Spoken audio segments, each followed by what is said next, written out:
Welcome to another episode of the Chief Audit Executive Briefing.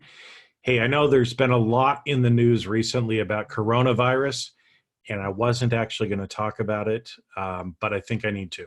So, really, in my opinion, a lot of people are overreacting to coronavirus, but this is a type of external event that can impact your organization. And so obviously there's really kind of two things for us to consider and talk about.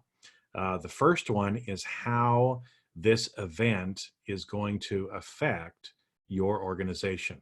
So again, this is kind of classic risk management in thinking about some of the things this may cause or ways that it may impact your organization's ability to be able to meet its objectives.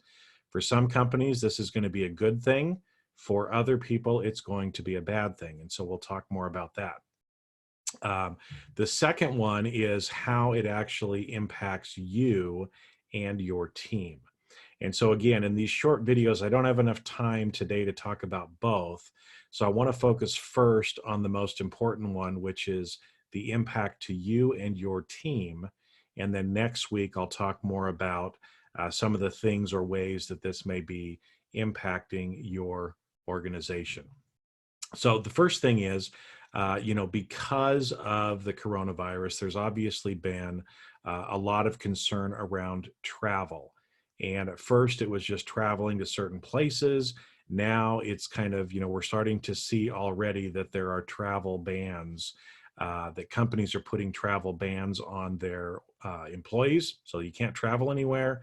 And certain parts of the world are actually starting to be quarantined as well. So travel bans are a real thing that you have to deal with. So as an example, I was supposed to speak at a conference this last week, and that conference got canceled because of coronavirus, okay?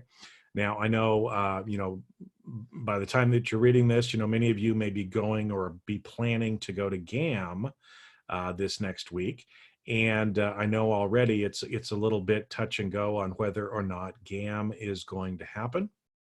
And I've heard from some people that, again, even if it goes forward, their company will not allow them to travel. So a lot of people will not be going to that event. So that's one issue to think about, right? Is, some of these events that you were planning to go to, now you can no longer travel and be able to get that training that you were expecting to get. So again, this is something that you are going to have to deal with at this point. So how do you get training if you can't travel? Well, that's one of the reasons why 4 years ago I started C Risk Academy, which is an online training company. Why? There's no coronavirus risk with C Risk Academy training, okay?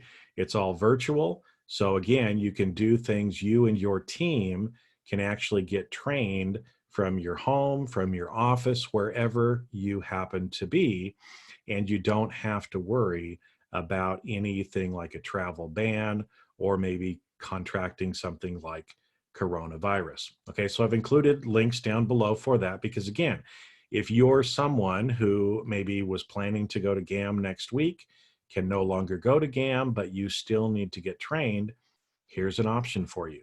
You can look at things like online training. Now, another thing, GAM is usually a conference for management, managers, directors, CAEs. And again, if that gets canceled or you can't go to it, what are you going to do to be able to get some of that same information? Well, again, that's one of the reasons why I created the Chief Audit Executive Forum. It's totally virtual. You don't have to travel. You can actually do it from wherever you are at. And in fact, some of the stuff is actually recorded. So if you can't attend live, you can still go back and get the information. So again, travel bans are going to affect training, your training and the training of your people. And so you need to start thinking about some of the different options that you can use if you're not allowed to travel to get the training. Okay, now that's probably also going to free up some of your budget so that you can make some different choices maybe than what you had budgeted for at the beginning of the year. So that's one thing. travel bans and their effect on travel. Now, the other thing, the travel bans will have an impact on you, obviously, is, usually as auditors, we travel a lot. We go out to locations to do audits. This is going to be a good opportunity for you to start thinking about ways that we can do audits differently that maybe don't require as much travel. Now, again, I know traditionally we've traveled a lot, but this can actually be a big opportunity as well. Because if you are able to find ways so that your team doesn't have to travel as much, that's a good thing, because one of the things that some people complain about and why they leave audit is because of all the travel that they have to do.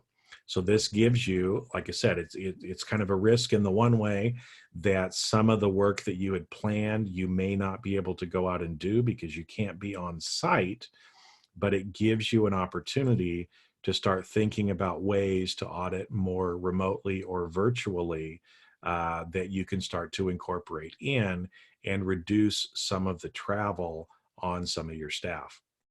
Now, another thing is, again, traditionally, a lot of companies are still requiring people to come into work, into an office every day. So again, this gives you another opportunity to maybe start incorporating some work from home or remote work options for your staff.